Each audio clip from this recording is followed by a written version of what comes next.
Good morning. This fine Monday morning, we're starting our week on a very political note. And in the studio this morning, we have Professor Kivutha Kibwana, who's the governor for Makueni. And as we all know, Makueni has been in the news the last couple of weeks because of the controversies they are pitting the county assembly and the governor there. The bid by the governor to dissolve the county being resisted by the county assembly led by the speaker who was here a couple of weeks ago. We have the privilege of having the professor today to answer to some of those allegations and claims against him. Professor Karibu. Asante. How is Makueni? The railway has not arrived there. It's GR. Not yet. We are actually very expectant, yes, because we know that potentially it will change Makueni, because 177 kilometers of the 485 of the railway from Mombasa to Nairobi is in Makueni. And there are major towns that are going to develop because of the railway. So despite the fact that currently there is a court injunction, yes, against it, we do expect that that will be solved, and we are very hopeful that the railway will assist us. Of course, we have some problems, yeah, with particularly the Chinese company that is doing the job. There's been very bad harvesting of sand without actually our approval. They already began harvesting the sand for the construction. For the construction, because some people went to court and they got court orders that they should carry sand.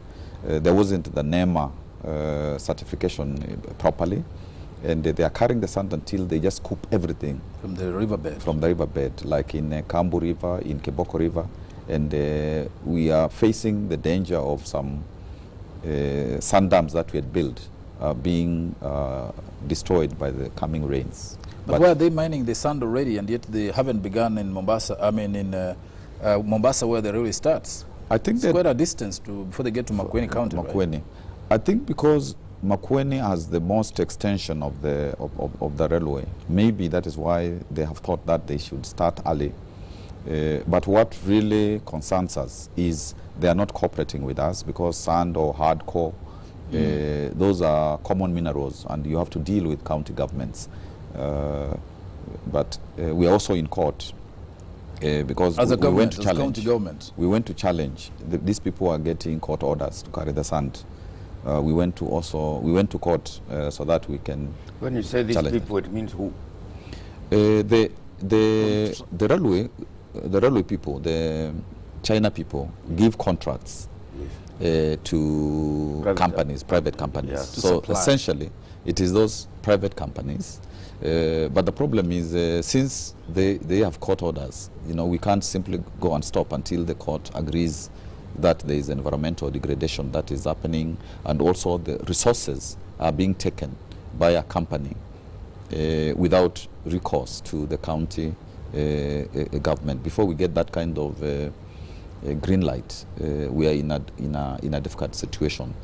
And of course, the danger of when private people carry the sand, eventually the Chinese company will say, we are not responsible for rehabilitating the rivers, and so we'll be stuck because the private people will have moved on.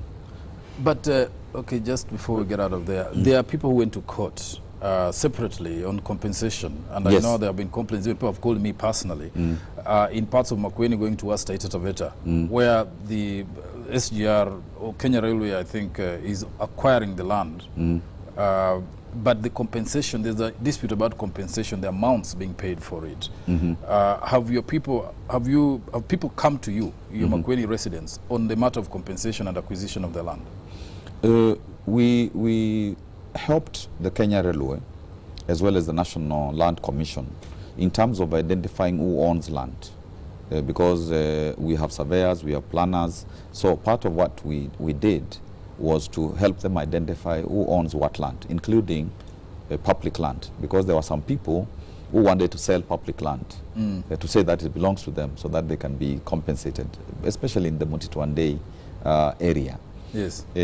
But obviously, railway is a national government function, so the county government does not have a lot of responsibility regarding it. But people have come to us. They said that they had not been allowed to have their own private valuers. Yes. So that whatever Kenya Railways and National Land Commission were going to recommend for payment would be cross-checked by private actors in valuation. So that is an issue. But the Member of Parliament, Honorable Patrick Musimba, had not come to us to say that he was taking this particular course, so that we also know why he's doing it and how it will help. Okay, they went to court straight. They went so to they got court the injunction against. and we are also considering becoming a party in that suit as a county government, because it's also in our interest to make sure that the rights of our people are secured if there is a situation of infringing private property rights. So these private companies went to court so that they can take the sand, which is not theirs, which belongs to the county. Yes, yes. What justification was there from the court to give them that permission? That they're business people, and they had lorries, and they had mobilized equipment for this national project, and as a result, their business was being affected, and was the sand was not there. Yeah, the sand. When the judge gave them permission to carry the sand, it's presumed, of course, that the sand is there and they're being obstructed It's from not there. a lawful trade in it. I guess that would be the charge. I mean, because that would be actually the 8 governors who are affected by the railway, we had met the deputy president. Yes. And we had said that in terms of sand, in terms of hardcore, maram, these materials, we were going to know how much there is in the budget for them, and we are going to transact. And in actual fact, even recently, Engineer Kamau, the CS for roads, met the same governors again, and they were saying that a ton will be 450 of sand. You know, but the problem is if the sand, because there are many also players in terms of the boys who load it, the communities that are neighboring the rivers. Yes. You have to make provision for the roads because the lorries destroy the roads, for the rivers because of environment. So if you give it a throwaway price, then later, particularly for Makueni, where we have a major water issue, you will not have money to rehabilitate those rivers and to make sand available again for water, for irrigation, for people, for animals. Okay, well, let's hope. It was 14 days injunction, and then of course the court will free, or the matter will be heard after that. So let's see what happens. But let's move on to now the controversies around the county. Your battles with the county assembly, and the speaker. He was here representing the assembly, and he narrated a lot of things, what transpired in the altercation that happened and resulted in the shooting of a couple of people. The charge is that you tried to force your way into a meeting convened by the county assembly and other leaders, minus yourself, and therefore you caused the fracas. What is your account of what transpired? And isn't this allegation that you are an intruder justified? Well, strictly speaking, if one says a governor is an intruder in a public meeting in his or her county, it's like saying that a father is an intruder, or even a mother is an intruder in their own house. So it is not actually, can't be logical. But the assembly, actually Honorable Musimba, had put an ad in the papers saying that there was a public meeting and also a prayer meeting in Makueni, in the assembly, and subsequently a public meeting in Onoa. So on the basis of there is an advertised public meeting, even without the technicality of as a governor you can go to most public meetings or all public meetings, but that was a basis for me to go there. Right. But more critically, I realized that from Makindu there was a meeting ostensibly about the railway, about compensation issue, where Honorable Musimba said I should resign. Then the MPs went to, apart from Honorable Rose Museo, the women leader, they went to Mombasa with the MCAs, including Muungano MCAs. And so it was reported to me that what was in the offing was a move to remove me from governorship.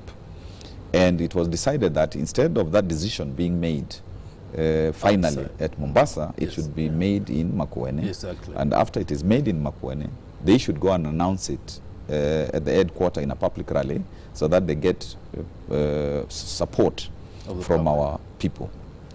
So any governor who knows that there is a meeting to remove him and does not go to that meeting is basically raising up his hands and saying, it's okay, I can be removed. So it made political sense to really go and say, if there are things that you think I have not done right, I would like to be accused. And I would like an opportunity to defend myself, because MPs have no business impeaching a governor. That is the province of MCAs. So when you see that MPs are involved and they are kind of leading the MCAs. And the senator also? And the senator was actually like the chair. Then you know immediately that there is something that is... But question is, how did it get to there, that all the leaders of Makueni were invited to discuss all these issues about oversight, that's what the speaker said, about your management, your county government functionality, and you were not, as governor, the only prominent person not invited to that meeting? How did it get here? What is your relationship with the other leaders in the county that you can be excluded from such a significant meeting? Yeah. The senator and Honorable Musimba, I know this for a fact, that they have been in discussions. Honorable Musimba was told that he could become governor, and the senator would continue as a senator, because there was a bit of rivalry before between both of them. So there was a sense in which some political cards were being played. Also, my members of parliament, we had met earlier and we had said that we should synchronize the use of CDF money, the county money, so that we work together well. But there was a problem, because sometimes when I am requested to enable some of the leaders to do business with the county in an easy way, I kind of resist that, because I say that if people are going to do business with the county, they have to follow the rules that are laid down. And of course, I come from a minority party, which is Muungano, so that also disadvantages me in Makueni. But I think because of my strict, if I can say I'm a bit strict in terms of how people will do business with the county, in terms of how money will be used, that has not endeared me to a lot of the leadership, including and especially the county assembly leadership. So it is not just a question of this is the old man out who is disagreeable and who is not liked by the others for no reasons, or because I'm unfair. But I think at the bottom of all this, we are saying that government, we don't want government as usual. What the Constitution says, what the laws say, we are going to enforce them in Makueni, and we are going to have a government that is accountable, a government that really can deliver. Isn't it okay, fine, that granted that you want to enforce the law and be strict about how business is done, but isn't it curious that you cannot get a dissenting voice, even from within your Muungano party MCS, who stood out and said, no, we are not going with this movement, this step to impeach the governor? In the meeting that was held in Mombasa, the meeting in the assembly, and afterwards, we have not seen those who break away and say we are standing with the governor. During the impeachment proceedings, 10 of the Muungano 12 rejected the impeachment move. 2 of them, the deputy speaker, who is called Musau, and the MCA for Kilungu Ward, those ones broke ranks with the rest. So there was support from 10 of the 12 of Muungano, and a further 2 from the small parties. But the way in which the Makueni Assembly is run, if you don't do what the speaker says, whatever party you come from, you don't go to foreign trips, you are not nominated in committees. And for them, because you have car loans and things like that, if you don't get that money, you are in a difficult situation. So sometimes the people say, you know, we have to do certain things because if we are not in the committees, if we don't go for these foreign trips, we will not have money to meet some of our obligations. So the assembly is actually run like the way in which during the one-party era, parliament used to be run. So that actually there is very, very close control, and there's a lot of propaganda used and so on and so forth. And so part of also what I'm trying to do is to free the assembly, to make sure that it is a democratic assembly, to make sure that the speaker is simply a chair of debate. The speaker is not somebody who... The leader, the initiator. Yes. They are saying this. Yes. The reason why they want to remove you is because of corruption. Yes. Mismanagement of funds. Yes. Nothing to do with politics. It's if you run down the county government through corruption, and nepotism, and mismanagement generally. What do you say to that? I think it's interesting that people accuse you for what they do. I don't know what one calls that in psychology. Some of the things that people do, they accuse you of. For example, one of the reasons we have a problem with the assembly is we have written to them,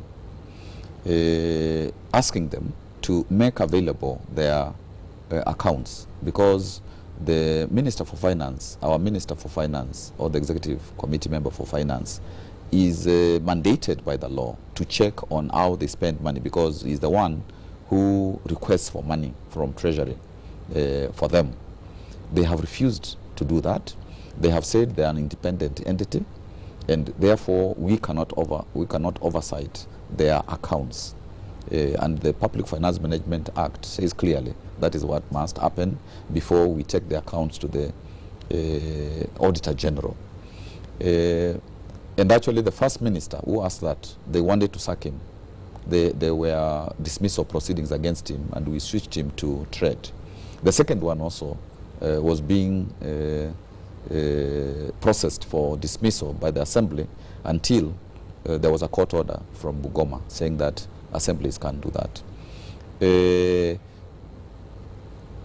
Of course, when they make charges about corruption against me, I have told them I'm ready to go to the police. I'm ready to go to anti-corruption. I'm ready, you know, report me to those organs if you believe there is anything that I have done which is not legal. And that has never happened. Actually, I'm in discussion with my lawyers because there are certain things that have been said which are defamatory, so that we can proceed against particularly Francis Mutuku and Stephen Ngelu for defamatory statements. But I have lived my life in a way that I am accountable. And if I did anything that is not right, I would like, you know, to be taken to... Let's go to some of the claims. Yeah. Yes. One of the claims Yes. is that you spent 70 million shillings Yes. to build a factory, a fruit processing Yes. factory. It's a certain area, I can't remember the name. Kalamba. And that when you go there, despite the money spent, there is zero, nothing on the ground. Yeah. They also Talk said, about that famous, yes, factory. Yes. they also Yes. said that Yes. your wife Yes. received money and Yes. a document Yes. to do some civic education. Yes. Youth, you know. Yes, some training. Yes. Yes. And she's not an employee of Yes. the county government. Yes. Yes. Yes. That you also employ your relatives Yes. in the county. Yes. All those charges are there. I think I like those ones which are particular, especially the first two. Those ones are particular. The Kalamba fruit processing plant. Yes. It's in its inception. We took time to buy the land in Kalamba, 5 acres. We have started the building of it. And from the 70 million, the first tranche of building that factory, we have hardly spent 10 million.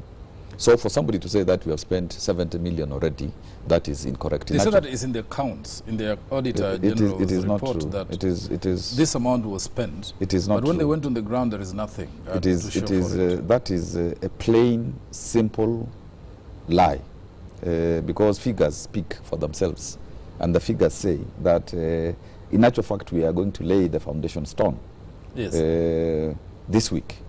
But we have had, because it had components of getting a road to that place, buying the land. There was also provision for water, which the majority leader switched. The provision for water for that factory, he switched it to another site, so that's a challenge. So there were all those components of the buildings, then we would buy the machines. So that is propaganda, and actually poor propaganda, because you only need to go to the books and discover that apart from buying the land, we have hardly spent 10 million after that. So the money is there, because the money is there. Are you saying the money has been spent, or the money was budgeted? The money was nothing budgeted on the ground, but the money is there waiting to be spent. The money was budgeted, 70 million, and we bought the land. We are doing a road, and we are laying a foundation stone. Yeah. What about the claims about your family? Yes. It is common knowledge that the first ladies are working with the first lady of the country. So whenever they have to travel to those functions, I cannot spend my personal money on that. And all governors are not spending their personal money on trips of that. My wife is spearheading a sanitary towel initiative in Makueni County to help girls who are in 7 and 8 to have sanitary facilities. She cannot do that on my salary, or on and even she helped to do a fundraiser, and some of actually that money which is being spent for sanitary towels is not even money from us. When we had the problem of the alcohol, when people died in Makueni, because she's a counselor, she was involved in counseling of such people. She does not do any civic education at all. Of course, the assembly people don't like civic education because it is making people aware. We had even a budget of like about 40 million for civic education, which they reduced to 5 million. So the things, my wife doesn't draw any salary. But whenever there are expenses, like she comes to Nairobi for those functions, or she does any of those functions in just like the first lady of the country. So to target her really is... The question though is, why would she be the vote holder? Why would she be the one receiving the money if she's doing it under a certain vote or budget? She doesn't receive... Which is when the speaker was here, he produced a list and has the name of your wife in it, which is the question. The function being performed is youth, awareness and civic education and the sanitary towels campaign. But the draw of the money is listed as your wife. That was the issue. Now, unless he brought a list that they have prepared, because unless he brought a list that they have prepared, my wife is not an account holder. Yes. My wife doesn't receive a salary from the county. Yes. If my wife comes to do things that are related to sanitary towel initiative or something that is related to the First Lady's initiative, like all other spouses, of governors, she cannot spend. We cannot spend our personal money for that. So, unless there is a list that they have cooked, my wife doesn't draw a salary from the county. My wife doesn't hold any vote. Those are strange allegations. Okay. And then there is the claim that he made here about over-expenditure by, I forget the exact amount, which had not been budgeted, but which was sort of needed to be ratified after expense. From the Auditor General's report. The one I was talking about, the Auditor General found that you spent a certain amount of money. I think it's 50 million. Without procedures and... beyond the budgeted 40 something. This was when the local authorities, before they left, there were certain expenditures that they had made, and also there was some money which was a balance from the 2012-2013 budget, and that money was used to pay the salaries of local authority staff which were there. And according to us, the local authorities had themselves passed a budget providing for the payment of salaries and so on and so forth. But the argument became that we should have done another budget Yes. Another budget to simply say that that money should continue being used for payment of salaries. So it isn't like the money was used to do other things. It was money just used to pay the salaries of the people who were in the local authority before. And so when we explained that to the Auditor General, there was no query. In fact, the report, if I remember reading, it said it should be ratified because it was in appropriations out of the budget, but which needed to be passed through the Assembly for ratification of the budget. That happened in most, I think in most counties where money which had already been budgeted for previously by the local authorities continued to be applied, particularly for payment of salaries. And when that was pointed out to us that we needed to have done a second budget or rebudgeting, we simply said that we had believed that since this money was being used for what it had been earmarked for before, that is salaries, this is why we didn't think it was necessary to do a second budget. Right. Yeah. Okay. On the matter of the financial management there, which is oversight, the county is flagging oversight, that you don't want to be, oversighted is the word nowadays used. Yes. Your financial, finance executive has failed to submit the finance bill to enable the county government to spend the money through, as required, tabling through the county assembly, and that you have written to them, despite the assembly demanding that that be submitted. You have written to the, in fact, when the assembly writes to the county executive, they say you are the one who responds. So what is the mix there? What happened was we have a disagreement about the budget, because the assembly brought to us a budget of 913 million for themselves, almost $1 billion. And according to the recently passed law, the ceilings for Makueni County for the assembly are 356 million. So we told them that we cannot accept this budget, and therefore we cannot accept an appropriation bill on the basis of a budget where you are awarding to yourselves 913 million, 557 million more than you require. And it was on that basis that I said a finance bill which comes in to support that budget itself will not help us. So we have to agree on the budget, and after we agree on the budget, because we are now running the county on a vote on account, as many counties, because many assemblies have not accepted the ceilings, the new ceilings. So if we are running the county on a vote on account, it means that there isn't really a legitimate budget, because if there was a legitimate budget, the control of budget would have told us that you can spend all the money. So I said that we cannot have a finance act before we fix the budget. And in terms of oversight, it is also true that most counties, county assemblies, have not understood the oversight role, because like some of them are going to a dispensary. They say that this foundation has not been done properly, like an X-ray facility. This happened, for example, in Kaskeu, not Kaskeu, in Sultan Hamoud. So they tell the doctor in charge, that this foundation is not done properly. Now, they don't have the technical capacity to do that kind of stuff, because if they wanted to do it properly and there was something wrong with the foundation or the building, they would have gotten technical people who would have looked at it and given them the report and so on. So we have been telling them that you need, first of all, to develop guidelines for oversight so that you can do things that are proper, because usually at the national level, oversight is either their audited accounts and you look at those ones as oversight, or you have a finished project and you look at it and you say there are these shortfalls, or there are serious issues with a project.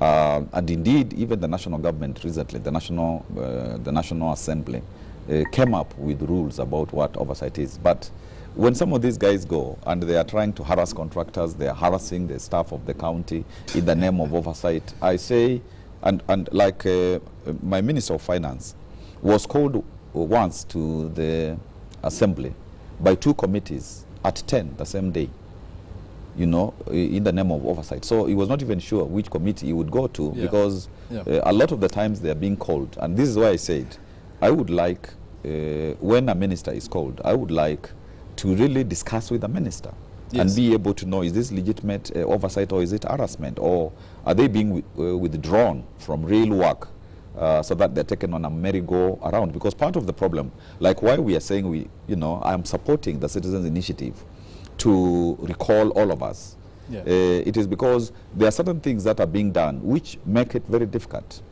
to operate as a government. Like they wanted to kick out 4 ministers that ago. Yes. Because usually, if these ministers have been failing in their job, you would hope that they would be disciplined serially. One at a time. Yes. But if they take 4 of them out, and you have like 8, then it means that they want to shut down the government. If they don't pass the budget, now it is 4 months afterwards. Last time, they didn't pass the budget and we lost 6 months during the financial year. And that's why we have been struggling to implement the projects. Now, if they don't pass laws, like we took laws of sand, laws of sand like 6 months ago, they have not passed it. Alcohol law, also law about how we should give loans, because when you are giving loans, there must be regulations, like to youth, to women, to persons with disability. They have not passed those. So when they don't do the enabling legislation for you to actualize your work, then you are being shut down. Up to now, they have not approved ministers. They have not approved not ministers, but they have not approved chief officers in roads, in agriculture. So when that doesn't happen, it means that those ministries functioning, the executive functions, it's very difficult. Now let's look at your impeachment and how you, in fact somebody asked, how come the professor, with all his leadership, is unable to resolve this dispute, bring down, harmony, resolve anyhow these issues with the other elected leaders? I believe that if I accepted to be the chair of stealing in Makueni County and endorse it and participate to ensure that the assembly, they have access to county jobs, they have access to county resources. If I did that, they would be praising me. They would be saying that I'm a fantastic governor. But I have said I'd rather not be a governor than be part of that. My history speaks for itself. Actually, part of the serious work on corruption in Kenya, we did it when under Clarion, the Center for Law and Research International, and we even did things, when I think about them today, they were very risky, writing about the anatomy of corruption. And beginning to talk about Golden Bag, to talk about all those scams. I worked in the Ministry of Lands, and if I was minded to make myself very rich for the 2 years that your name hasn't popped up in the land scandals for I would have, I still stay, in Ngong. Okay, so these guys go ahead and impeach you. Yes. You did not put up a fight. It was almost, you see, swing. Yeah, the reason why, like, I didn't, for example, some of them wanted money so that they could not vote against me. And it is reported that they went to Machakos in a particular hotel, and some money was made available for those who would come and impeach me. But that's not my style. I will not give money to people because I want a particular result, a political result. I will not give them money which is not legal. So I didn't really appear to put a fight because I knew that I am innocent. And nothing can change that. Whether people vote to say so that. What is the basis or ground on which you've gone to court? They impeached you, and then you went to court. Yes. What is your claim? My claim is, first of all, when they brought a list of charges, Yes. 9 of them, some with ABC, when they brought that list, according to me, it was a laughable list. It was one of the things that I was supposed to be accused of was that I used 1.6 million to renovate my rural residence at a place called Emali. I don't have a rural residence in Emali.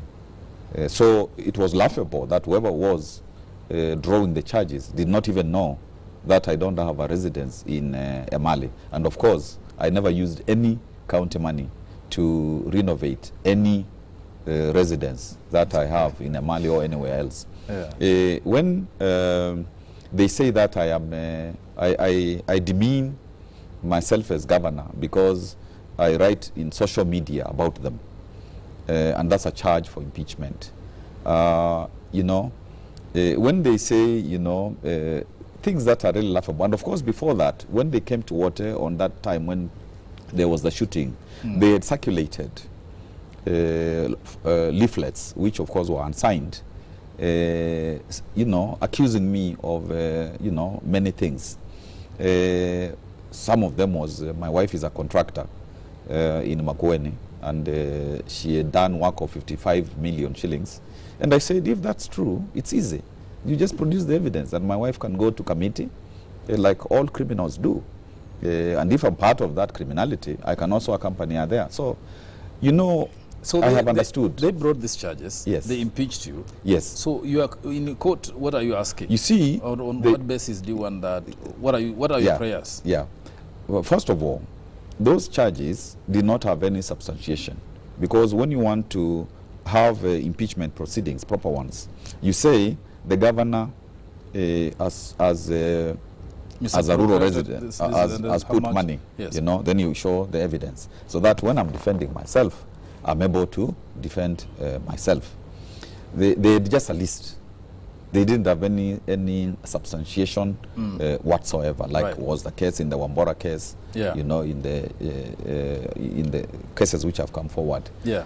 Also, they are supposed to form a committee, yes, a select committee, to look at what the charges are and to get some evidence and do a report to the assembly, so that the assembly now votes after discussion of that particular committee. They didn't have that procedure at all, and it's in the standing orders. They jumped that procedure, and therefore I didn't have an opportunity to appear before that committee so that I can defend myself. Even during the day when the entire assembly talked about this matter, after my lawyers gave a statement, we are supposed to, after they debate, again to be given an opportunity to rebut whatever it is that has been debated by them. Yes. There was no that opportunity. So procedurally, it fell short of the law procedurally, and my rights were therefore violated.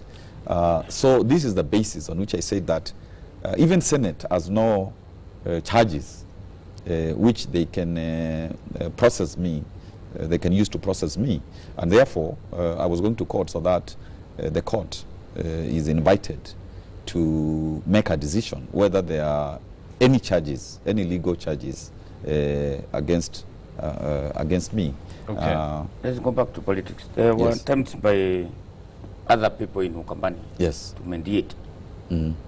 Why did they fail? You know, they called a meeting and you didn't turn up, actually. You know, in terms of mediation, there was, first of all, a problem in terms of when people actually literally have tried to kill you, when people have already impeached you, you know, you cannot mediate so that they withdraw the case, because the assembly now is, the case is now with Senate, and the courts. So there is nothing. Yeah. There is nothing that they can do. But before then, there are also mediation efforts to try and counter your attempt to dissolve the government and the Senate pressures. I mean, not Senate, but the county assemblies fights with you. You see, during the first budget, yes, we had the mediations. And we, in actual fact, last year, we had the religious sector, we had the professional sector.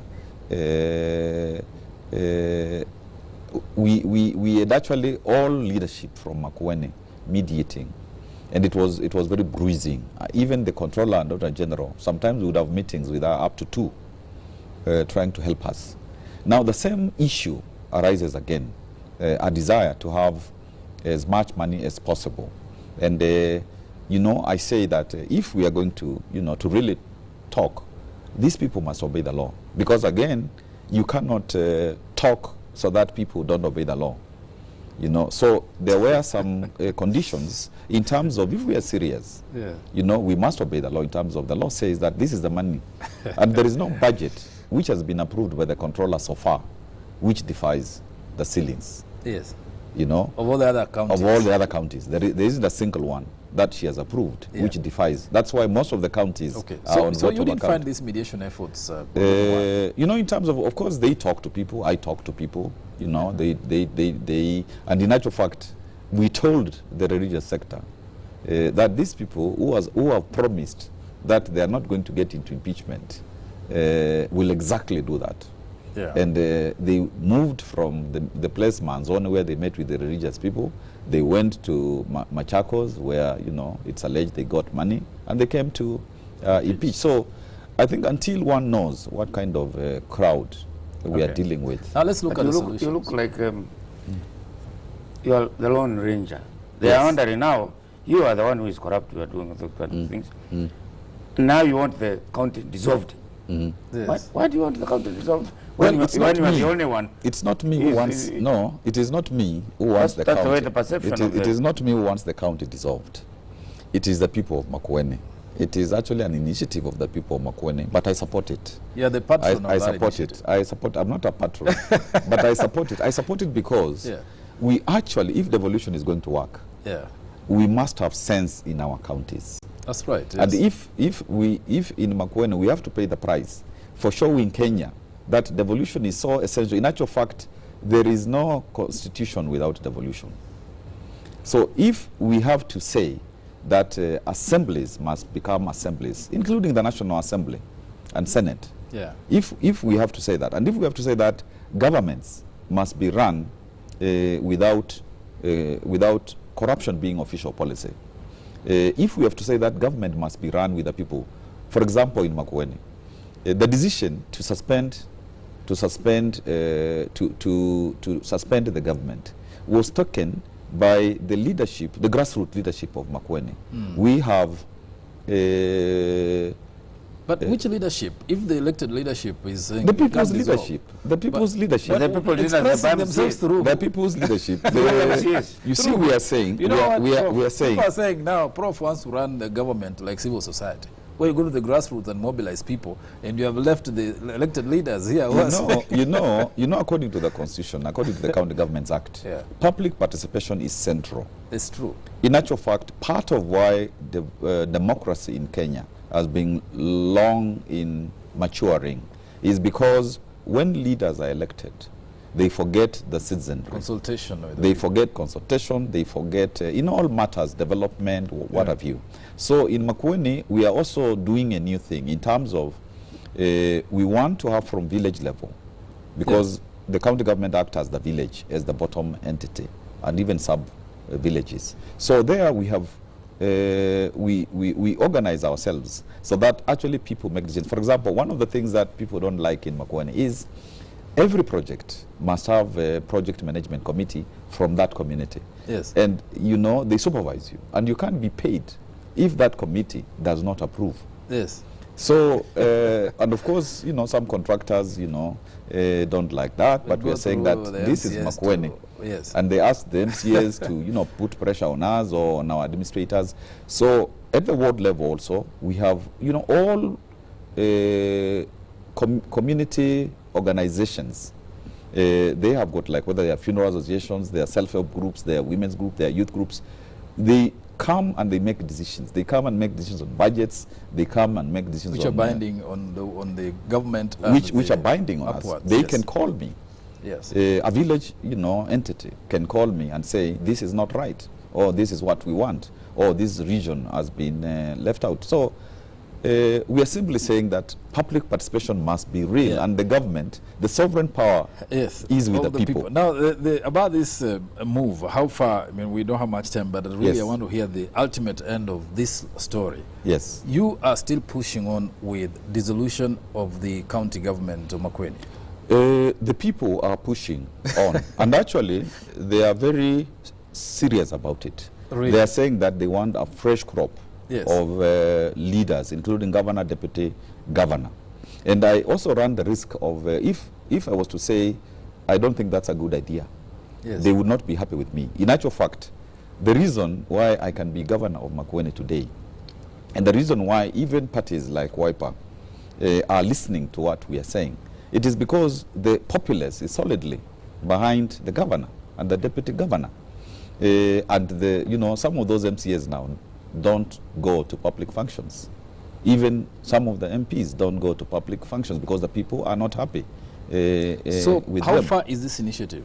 I think they should be ready anytime to bring the signatures, the petition to the president, so that the president can call the summit, so that if the summit approves, a commission of inquiry can be established. So for me, I cannot stand in the way of the people.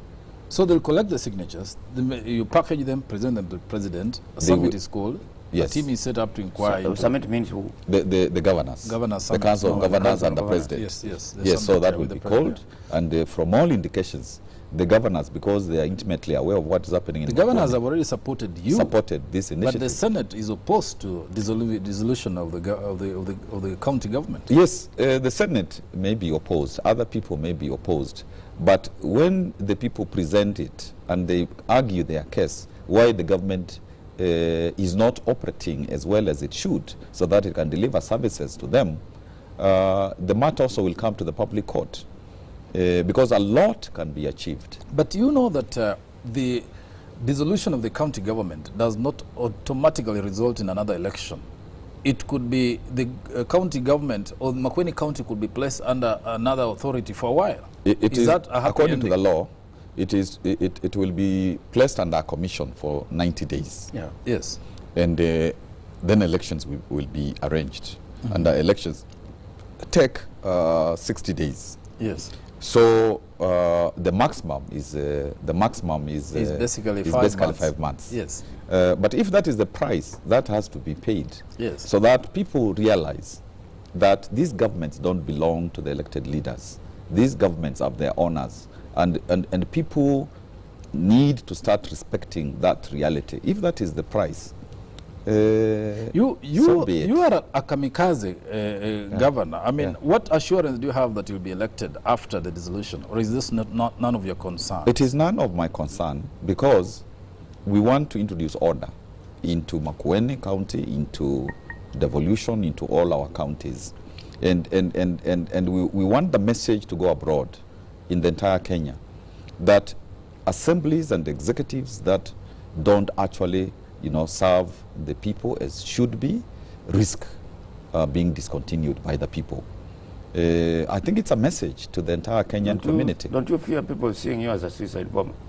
No, but I don't, you see, because you see, I am not, there was a time I gave the example of Samson, that when, Samson asked God for a final strength Yes. to be able to pull down the building where all those big people were, the Philistines, and God did that.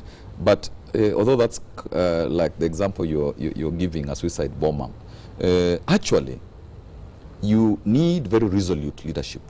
If this country, which has so much promise, and devolution, which has so much promise, people are going to see the necessity of following the Constitution, the necessity of making actually our counties work.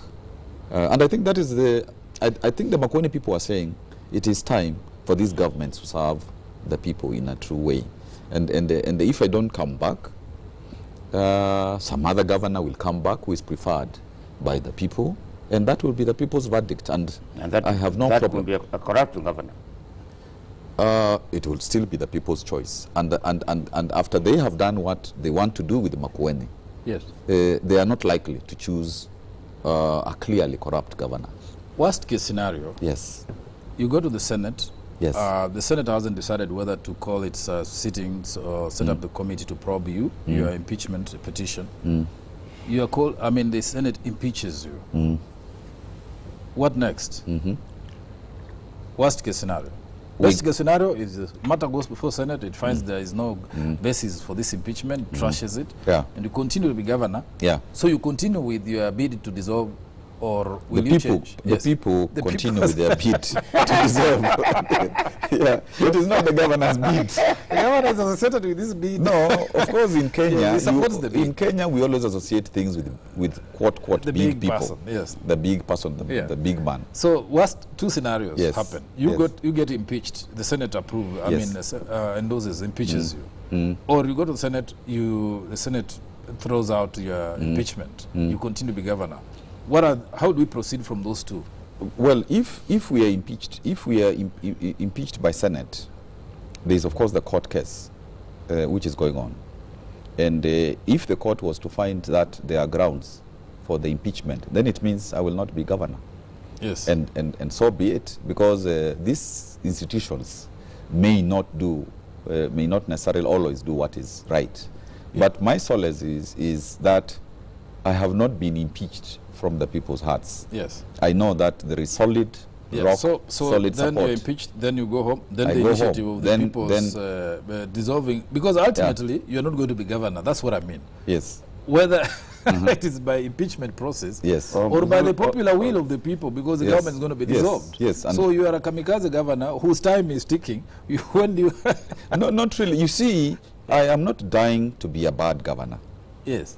And if the worst comes to the worst in terms of these institutions, Yes.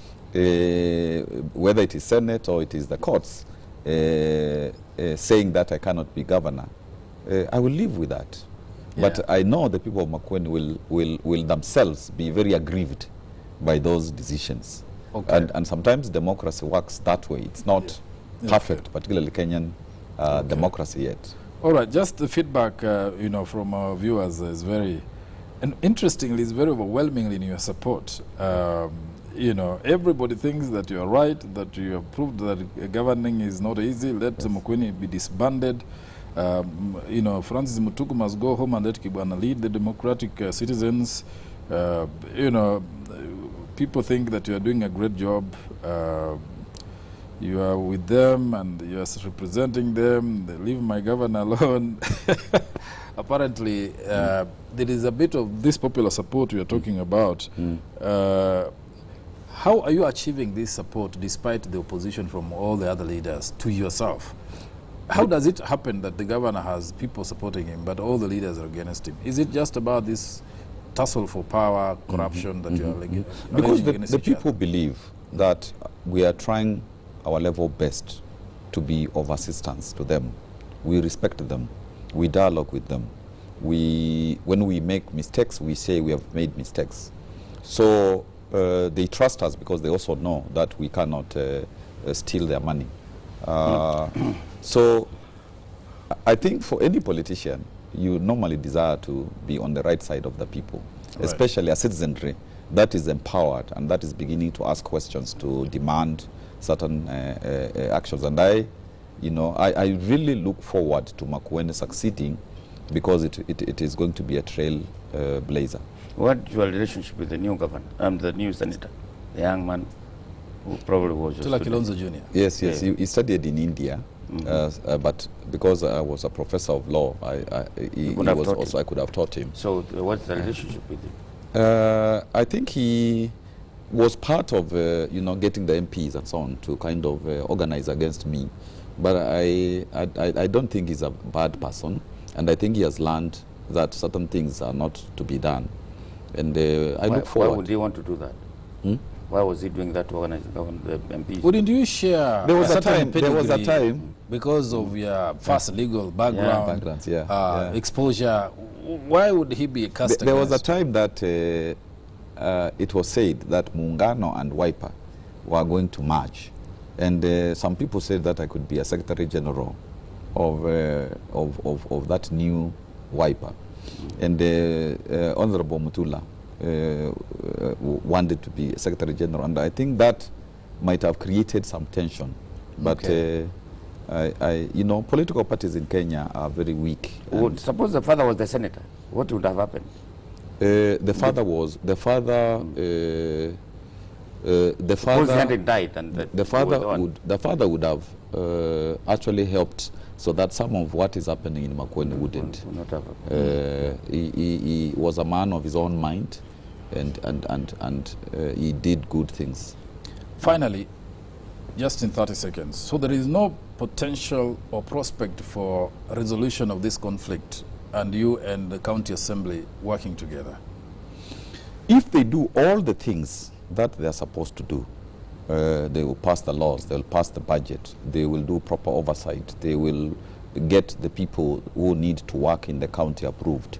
They even passed a law which said they want 1.275 billion shillings for ward development projects, taking all the money. If they repeal such laws, they passed a law about ward administration where they want to approve the administrators that we employ when the county government is clear that's the province of the county public service board. So you see, those are things that are really creating the dysfunction of the government. But if, and also the assembly itself, if it is freed from the hold, from the Rasputin-like hold of the speaker, Ngelu, and of course now the majority leader is to go, I don't think that the speaker, you can't work with that speaker. You know, so, and then of course the people have their own script of dissolving us.